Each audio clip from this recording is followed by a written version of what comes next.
मंगलमय मंगलकरण गीत राग विज्ञान नमो ताहि जाते भये हरहन्तादि महा जो विद्यादि सागर सुधी जो विद्यादि सागर सुधी गुरु हैं हितैषी शुद्धात्म में निरत नित्य हितोपदेशी वे पाप ग्रीष्म ऋतु में जल हैं सयानी पूजूं उन्हें सतत केवल ज्ञान पाने पूजूं उन्हें सतत केवल ज्ञान पाने। बोलिए भगवान महावीर स्वामी की, आचार्य कुंद कुंद स्वामी की, आचार्य गुरुवर विद्यासागर मुनि महाराज की।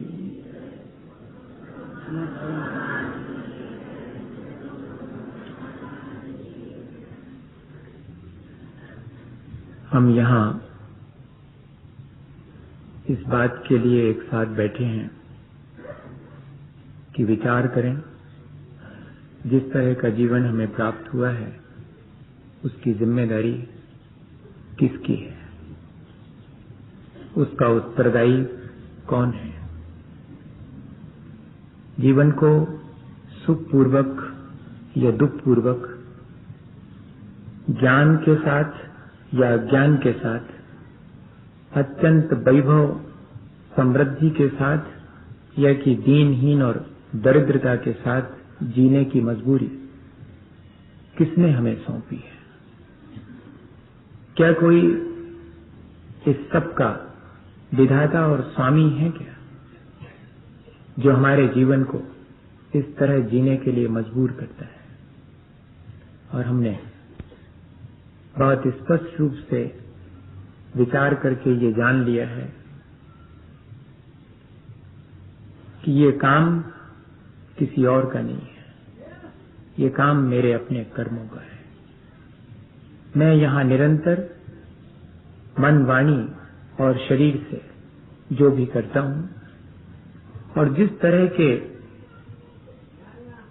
परिणाम या भाव मेरे होते हैं, मेरी थॉट्स और फीलिंग जैसी होती हैं, वैसा मेरा जीवन निर्मित होता चला जाता है।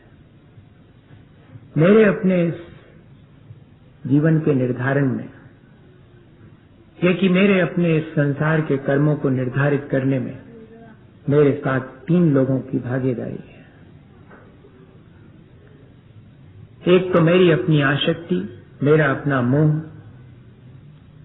वो इसका पहला पार्टनर है। मेरे अपने जीवन को इस तरह से जीने के लिए मजबूर करने वाला पहला भागीदार अगर कोई है तो मेरा अपना मोह, मेरी अपनी आसक्ति है। और दूसरी, मेरे अपने वर्तमान पुरुषार्थ की दिशा, मेरे अपने वर्तमान पुरुषार्थ की चॉइस, मैंने जैसा पुरुषार्थ करने का तय किया है वो वैसा मेरे कर्मों को और मेरे जीवन को बनाने में दूसरा हिस्सेदार है। और तीसरी है मेरे अपने कर्मों को करने की अज्ञानता, मेरी अपनी लापरवाही, मेरी अपनी गाफिलता। ये 3 चीजें हैं जो कि मेरे जीवन को निर्मित करती हैं, जिनसे कि मेरे जीवन में और मैं इस संसार में जिनको देखता हूं उनके जीवन में जो विविधता है, उस सब के लिए एक ही चीज है, उस व्यक्ति के द्वारा किए जाने वाला कर्म। कर्म किया भी जाता है, हम रोज कर्म करते हैं, मन से करते हैं, वाणी से करते हैं, शरीर से करते हैं।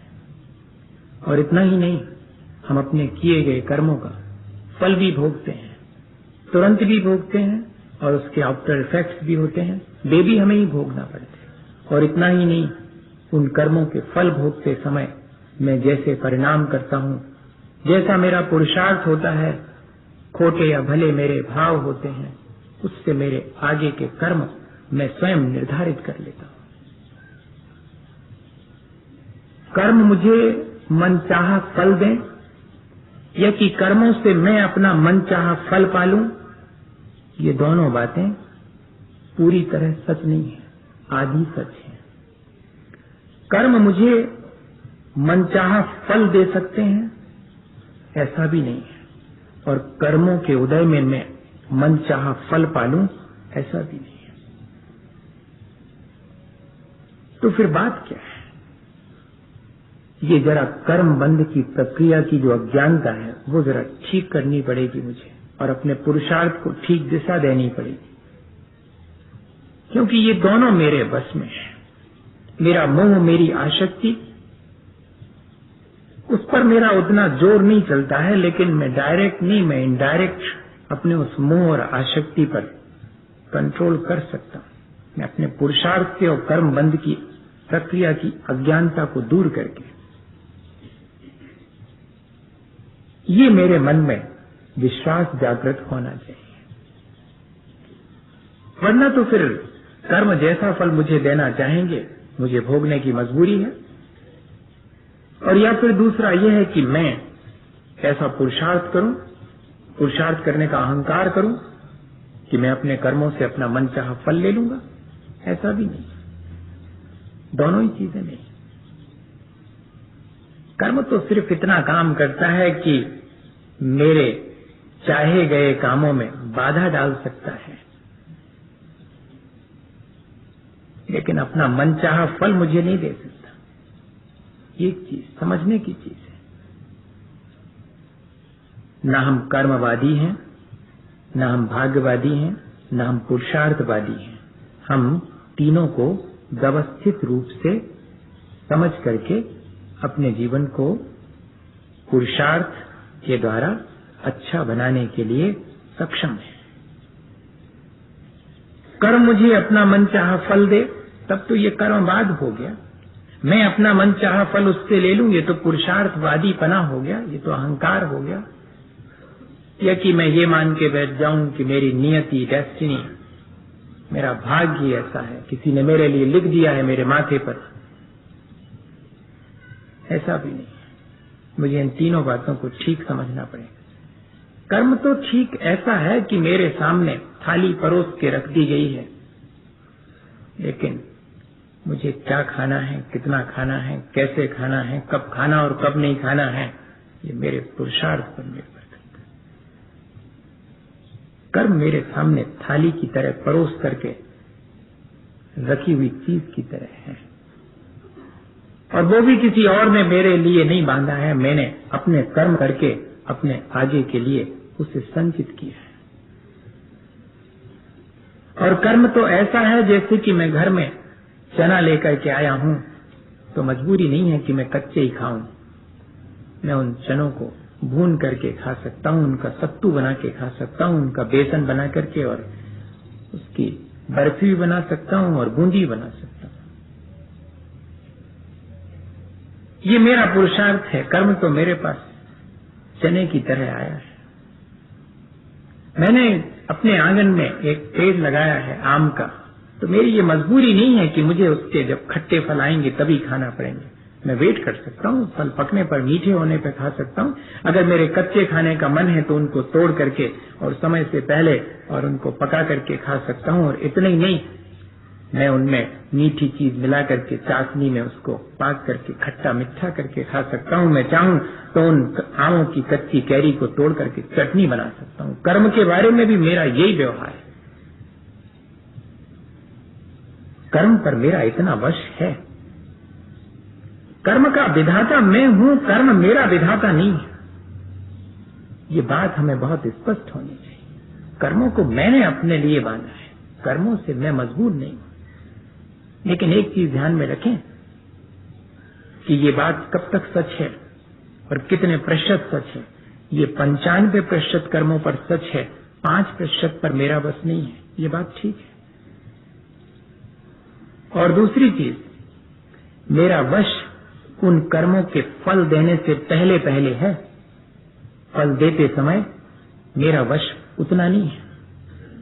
वो बिल्कुल जुड़ी चीज है, उस पर हम अलग विचार करेंगे। अभी तो जो कर्म जैसे हमने बांध लिए हैं वैसा ही उनका फल भोगने की मजबूरी हमारी है, ऐसा हमें भ्रम हो गया है। ऐसा नहीं है, कर्म अपना फल देंगे, लेकिन जैसे बंधे हैं वैसा ही देंगे, ऐसा नहीं है। मैं उन कर्मों को अपने भीतर जब बांध लेता हूं, मेरे साथ वो संस्कार की तरह जुड़ जाते हैं, तो मैं उन खोटे संस्कारों को तोड़ भी सकता हूं। मैं अपने बांधे गए कर्मों का क्षय भी कर सकता हूं, नष्ट भी कर सकता हूं। बेफल दें उसके पहले उन्हें मैं कन्वर्ट कर सकता हूं, उनका टेस्ट चेंज कर सकता हूं। मैं उनको समय से पहले उनका फल लेने के लिए मजबूर कर सकता हूं। मैं कुछ देर के लिए उनका फल नहीं लेऊंगा, ऐसी व्यवस्था कर सकता हूं। मैं चाहूं तो उनकी स्थिति, उनके ड्यूरेशन और उनकी पोटेंशियलिटी में कमी बेशी कर सकता हूं, जब तक कि वे मेरे भीतर संचित हैं। मैं ये संचित किए हैं, इसलिए मेरा अधिकार है कि उनमें इस तरह की रद्दोबदल मैं कर सकता हूं। ये बहुत बहुत विश्वास की चीज है। ये अपने पुरुषार्थ को जागृत करने की चीज है। दूसरे नंबर का जो भागीदार है, ये ठीक है कि मैंने अज्ञानतावश अपने लिए आसक्ति पैदा करने वाले मोह को संचित कर लिया है। मैंने बांध लिया है अपने साथ उस कर्म को, और वो मेरे उदय में आकर के मुझे गाफिल करता है, मुझे आसक्त करता है। लेकिन इतना ही नहीं है, मेरा अगर पुरुषार्थ जागृत हो जाए और कर्म बंध के प्रति जो अज्ञानता है वो हट जावे, मैं कर्म बंध की प्रक्रिया को ठीक समझ लूं कि बंधने के बाद वे मुझे मन चाहा फल दें, ऐसी मजबूरी नहीं है, और बंधने के बाद जैसे बंधे हैं वैसे ही मुझे भोगना पड़ेंगे, ऐसी मेरी मजबूरी नहीं है। मैं उनमें यथासंभव परिवर्तन कर सकता हूं। मैं कर्मों का विधाता हूं, कर्म मेरे विधाता नहीं है। ये बात मुझे बहुत गौर से समझना पड़ेगी। असल में थोड़ा तो कर्मों का फल मिलता है, उसके साथ हमारी पुरुषार्थहीनता उनके फल को और अधिक बढ़ा देती है, उनके रस को डोमिनेट कर देती है। अल्प फल भी देने वाले को हम बहुत बड़ा कर देते हैं। पुण्य उदय जिनके तिनके भी नाही सदा सुख साता। साता कर्म के उदय में भी अगर हमारी स्थिति पुरुषार्थ की कमजोर हो तो हम उसमें भी दुख कमा सकते हैं, और जब दुख देने वाला असाता का उदय आए तब भी हम समता भाव रख करके उसे शांति से गुजर जाने के लिए मजबूर कर सकते हैं। ये मेरी कर्मों के ऊपर ग्रिप है, कर्म की पकड़ में मैं नहीं हूं। ये कॉन्फिडेंस हमारे भीतर जागृत होना चाहिए। देखें, अपन एक उदाहरण से देखें, शायद समझ में आए। क्या हुआ है कि एक व्यक्ति खेती करता था और हर साल कभी इल्ली लग जाती थी, कभी बाढ़ आ जाती थी, कभी पानी नहीं बरसा, कुछ ना कुछ हो जाता था और फसल ठीक ठीक आ ही नहीं पाती थी। रोने का कारण समझ में आता था, दुख का कारण समझ में आता था कि ठीक तो है, इस बार जरा पानी कम गिरा है तो ठीक फसल नहीं आई, इस बार पानी जरा ज्यादा गिर गया है तो फसल सड़ गई है, और इस बार तो जो है वो इल्ली लग गई है तो फसल सारी खराब हो गई है। भाई दुख का कारण है, और सब लोग उसको सहानुभूति देते थे उसके दुख में। लेकिन एक साल ऐसा हुआ कि न इल्ली लगी, न पानी कम गिरा, न ज्यादा गिरा, और फसल खूब अच्छी आई, कुछ भी सामान गड़बड़ नहीं हुआ, कुछ भी नहीं सड़ा। लेकिन उस व्यक्ति को देखा लोगों ने उतना ही दुखी जितना कि पिछले वर्षों में दुखी रहता था। अब तो दुख का कोई कारण नहीं समझ में आ रहा। पुण्य का अच्छा उदय है उसके, और सारा खलिहान भरा पड़ा हुआ है, अनाज अच्छा खासा है। अब उससे पूछा कि दुखी क्यों, इतना बढ़िया अनाज आया है। कहते कि दुख इस बात का है कि कुछ भी खराब क्यों नहीं हुआ, क्योंकि खराब नहीं हुआ तो ढोरों को क्या खिलाएं, अपने खाने को तो ठीक है, ढोरों को खाने को नहीं, जानवर के खाने के लिए नहीं, कुछ सड़ जाता तो कम से कम जानवर के खिलाने का काम आता। आप सब कुछ होते हुए भी दुख निकालना चाहें तो ये आपका पुरुषार्थ है, ये आपका कर्म नहीं है। कर्म ने तो आपके लिए सारा सारा इंजाम कर दिया था, लेकिन आप उसमें से दुख निकालना चाहें तो ये आपको पुरुषार्थ है। और दुख आने पर भी हम उस पर ज्यादा ध्यान न दें, महत्व न दें और अपने काम में लगे रहें, तो भी कर्म अपना मनचाहा फल हमें नहीं दे सकता। फल तो देगा लेकिन अपना मनचाहा फल नहीं दे सकता। और जैसा बांधा है वैसे भोगने की मजबूरी नहीं है हमारी। ये बात हमें समझ में आनी चाहिए। हमने पानी की टंकी अपने घर के ऊपर बनवाई है, ठंड के दिन में नहाने का मन है, और जैसे ही टोंटी खोलते हैं तो ठंडा पानी आया है, बंद कर दो। मजबूरी नहीं है कि ठंडा पानी सिर पे गिरने दिया जाए, बंद कर दो। और इतना ही नहीं, थोड़ा वेट करो, धूप निकलेगी, पानी गर्म हो जाएगा, या फिर कॉइल चालू करो, पानी गर्म हो जाएगा। जब तक टंकी में है और नल की टोंटी से नहीं आया है, तब तक जो परिवर्तन करना हो वो हम कर सकते हैं। हमारे मन के अनुकूल हम उसको जिस तरह का चाहें उस तरह का। और टोंटी में से अगर आना भी शुरू हो जाए तब भी वो धार निकलने से पहले हम एक सिस्टम उसमें लगा सकते हैं पानी गर्म करने का। एक क्षण पहले तक कर्म अपना फल दे, उसके पहले तक मेरा वश है। इस दुख संक्रमण कहलाता है। उदय में आने के एक समय पहले मैं उसका इंतजाम कर सकता हूँ और उसके रस को बदल सकता हूँ, उसके स्वाद को चेंज करके उसका फल ले सकता हूँ। इतना मेरा वश है कर्म पर। ये बात मेरे समझ में आनी चाहिए। कर्म बंध की प्रक्रिया समझना इसलिए अनिवार्य है कि मेरी अज्ञानता की वजह से मेरी पुरुषार्थहीनता बढ़ती है, और पुरुषार्थहीनता की वजह से मेरा मोह मेरे ऊपर हावी हो जाता है, और फिर मेरे हाथ में कुछ नहीं रहता, मैं परवश हो जाता हूं। मोह मुझे परवश करे कब? जबकि मैं पुरुषार्थहीन हूं और अपनी अज्ञानता को बढ़ाऊं। नहीं, मैं अपनी अज्ञानता को घटाऊंगा, पुरुषार्थ को बढ़ाऊंगा। देखें वो मोह और आसक्ति मेरा क्या बिगाड़ कर सकती है। क्योंकि इसी संसार में रह करके तीर्थंकरों ने भी प्राणी मात्र के कल्याण का उपाय बताया और स्वयं अपना कल्याण किया, अपने पुरुषार्थ से किया। अज्ञानता से कर्म बांधे हैं तो मजबूरी नहीं है कि अज्ञानतावश उनको भोग ही जाए, मैं ज्ञान पूर्वक भोग सकता हूं। हाँ, बस इतना ही है। मैंने अगर धोखे से किसी बुरे आदमी को इनवाइट कर लिया है तो कोई जरूरी नहीं है कि मैं उसको घर में पनाह दूं, मैं हाथ जोड़ लूं या कि इंतजाम कर दूं, ऐसा कर दूं जिससे दूसरी बार आए तक नहीं। इतना इंतजाम जैसे हम अपने संसार के कामों का कर लेते हैं, वैसा ही हम अपने कर्मों पर भी कर सकते हैं। तो कर्मों पर मेरा वश है क्योंकि वो मैंने बांधे हैं। Creation is not more than creator. कोई भी कलाकृति किसी कलाकार से बड़ी नहीं होती।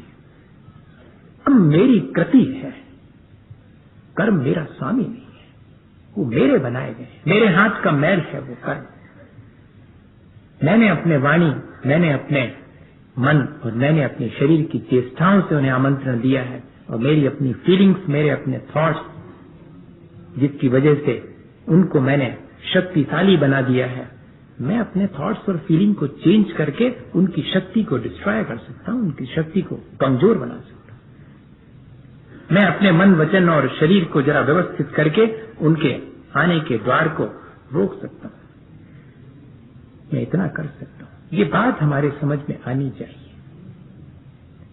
कर्म बंध की प्रक्रिया हमने समझी, लेकिन कर्मों को काटने पर हमारा वश है। कितनी चीजों पर वश है? बांधे हुए कर्म जब तक मेरे भीतर संचित हैं, मैं चाहूं तो उन्हें नष्ट कर सकता हूं। मैं चाहूं तो उनकी स्थिति और उनके फल देने की सामर्थ्य को घटा बढ़ा सकता हूं, उत्कर्षण अपकर्षण। मैं चाहूं तो उनका स्वाद बदल सकता हूं, संक्रमित कर सकता हूं। मैं चाहूं तो उन्हें समय से पहले लाकर के नष्ट कर सकता हूं, उदीर्णा करवा सकता हूं। मैं चाहूं तो उन्हें थोड़ी देर के लिए आने से रोक सकता हूं, मैं उनका उपशम करा सकता हूं। ये सारी चीजें मेरे अपने हाथ में है। बस इतनी ही मजबूरी है मेरी कि मेरे अपने परिणामों की कमजोरी से, मेरी अपनी अज्ञानता से कुछ कर्मों को मैं ऐसा बांध लेता हूं जिन पर मेरा वश नहीं चलता है, जिनको कि जैसा बांधा है वैसा ही मुझे भोगना पड़ता है। वो सिर्फ 5% है और उनका इंतजाम भी है। उनका इंतजाम सिर्फ है ये है कि जिन बिंब दंशने निधत्ती निकाचित कम पैडी खाए जादू। ऐसे कर्म जिनको की बांधते समय हमारे परिणामों की अज्ञानता और तीव्रता से हम अब बाद में उनमें कोई रद्दो बदल नहीं कर सकते, जैसा फल दे देंगे वैसा भोगना पड़ेगा। ऐसे कर्मों को भी जिनेंद्र भगवान के बिंब के दर्शन करने मात्र से हम नष्ट कर सकते हैं। ये हमारे ऊपर, हमारे पास इसका भी उपाय है। जिन बिंब दर्शने न, साक्षात जिनेंद्र भगवान के समो शरण में बैठे भगवान के दर्शन से नहीं, उनकी अनुकृति से, उनके इमेज से, उनके बिंब से। तो इस तरह हम देखें तो कर्मों को काटना हमारे हाथ में, बांधना हमारे हाथ में है, तो उनको काटना भी हमारे हाथ में। हम मजबूर नहीं हैं। एक बहुत बड़ा कलाकार था, जंजीरें बनाता था और उसकी जंजीर पर वो अपनी आखिरी में एक सील लगा देता था कि ये जंजीर, ये मार्का है, इस जंजीर को कोई तोड़ नहीं सकता। और वाकई में दूर दूर तक इस बात की प्रसिद्धि थी कि उसकी बनाई जंजीर कोई नहीं तोड़ सकता। और उसके भीतर भी ये भाव बैठ गया, बहुत गहरे बैठ गया कि मेरी बनाई जंजीर कोई नहीं तोड़ सकता। और एक दिन ऐसा हुआ कि किसी अपराध में उस कलाकार को कैद कर लिया गया और जंजीर पहना दी गई। और जब उसे जंजीरें पहनाई जा रही थी तो उसको कोई भय नहीं था, बहुत खुश था, क्योंकि जितनी प्रसिद्धि उसकी बनाई हुई जंजीर की थी, उतनी ही प्रसिद्धि उसकी इस बात की भी थी कि कोई भी जंजीर ऐसी नहीं है दुनिया की जिसे वो तोड़ ना सके। बस उसकी बनाई हुई जंजीर को कोई नहीं तोड़ सकता, लेकिन दुनिया में किसी की बनाई हुई जंजीर को वो तो आसानी से तोड़ सकता। ये प्रसिद्धि थी, इसलिए वो बहुत मुस्कुरा रहा था जंजीरें बांधते समय कि एक झटका देना है, क्योंकि आज तक कोई जंजीर नहीं बनी जो कि मैं न तोड़ सकूं। ये उसको विश्वास था। लेकिन मेरी बनाई हुई जंजीर कोई नहीं तोड़ सकता, ये भी था उसको। एक साधु उसे जंजीरों में जकड़े लेकिन प्रसन्न रास्ते से गुजरते देख करके जरा मुश्किल में पड़े कि आदमी लगता है पहुंचा हुआ, क्योंकि जंजीरों से जकड़े होने के बाद तो चेहरे पर म्लानता होनी चाहिए थी, प्रसन्नता का कोई कारण नजर नहीं आता, कुछ ना कुछ बात है भीतर। और जब वो कटघरे के भीतर खड़ा हो गया तो बाहर से साधु ने कहा कि तुम्हारे मुस्कुराने का कारण क्या है? तो उसने कहा, सुनो, कोई भी जंजीर आज तक ऐसी नहीं बंधी जिसे मैं तोड़ ना सकूं, इसलिए ये जंजीरें तो बस इनको हटने दो जरा, फिर मैं तोड़ दूंगा, इसलिए मैं मुस्कुरा रहा हूं। लेकिन अगले क्षण 5 मिनट ही हुए होंगे और सुबक के उसके रोने की आवाज सुनाई पड़ी। बाबा ने फिर से मुड़ के देखा, क्या हुआ? अभी तो उसने कुछ भी पुरुषार्थ शुरू नहीं किया कि जंजीर तोड़ना शुरू की हो और नहीं टूट रही हो इसलिए रो रहा है, कुछ भी नहीं शुरू किया। तो क्या हुआ आखिर, रोने का कारण क्या है? उसने कहा कि अब तो मेरे जीवन का अंत इसी कारागार में हो जाएगा, मुझे मरने को यही मजबूर होना पड़ेगा। अरे बताओ तो क्या कारण? इस जंजीर में तो मेरा मार्का लगा हुआ है और मेरे मार्के की जंजीर की तो ये प्रसिद्धि है कि उसे कोई नहीं तोड़ सकता। अब उसकी अज्ञानता पर साधु को हंसी आ रही है और हम सबको भी हंसी आएगी। तब साधु ने उसे क्या दिलासा दिलाई कि दुनिया भले ही न तोड़ सके तुम्हारे मार्के वाली, लेकिन तुम तो तोड़ सकते हो। अरे ये तो मैंने ध्यान ही नहीं दिया। मैं दुनिया भर की जंजीरें तोड़ सकता हूं, लेकिन अपनी बनाई जंजीर कोई नहीं तोड़ सकता।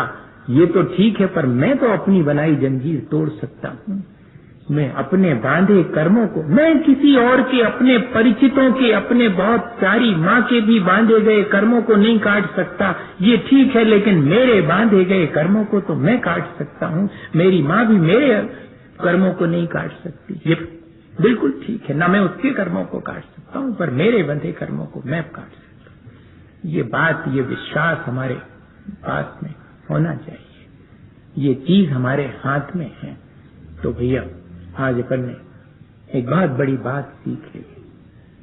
कर्म हम बांधते हैं, उसमें जितनों की भागीदारी है उसमें से 2 पर मेरा वश है, और वो दोनों अगर मैं जागृत कर लूं, अपने पुरुषार्थ को जागृत कर लूं और कर्म बंध की प्रक्रिया को ठीक ठीक जान लूं, बांधना है उनको कब कैसे नष्ट कर देना है ये पुरुषार्थ मेरे भीतर जागृत हो जाए जो मेरे हाथ में है। मेरे जीवन का निर्माण मेरे हाथ में। मेरे जीवन का निर्माता मैं स्वयं हूं, उत्तरदायी मैं स्वयं हूं। अपने जीवन को जितना मैं पतित करता हूं उसका उत्तरदायित्व भी मेरा है, और जितना मैं ऊंचा उठाता हूं उसकी जिम्मेदारी भी मेरी है। ठीक है, मेरा अतीत खराब हो सकता है, लेकिन ऐसा कोई जरूरी नहीं है कि जिसका अतीत खराब हो उसका भविष्य भी खराब होगा। किसी ने लिखी हैं 2 लाइनें कि शानदार था भूत, भविष्य भी है महान, लेकिन कोई अगर संभाले उसे जो है वर्तमान। अगर हम वर्तमान को संभाल लें तो हमारा अतीत और हमारा भविष्य हमारे हाथ में, उसके निर्माता हम स्वयं हैं। और एक छोटी सी घटना सुनाऊं और आज अपन इस प्रक्रिया पर आराम से घर जाकर के विचार करेंगे और बहुत सारे प्रश्न मन में उठेंगे जिनका समाधान अपन खोजेंगे कि क्या सचमुच ऐसा है।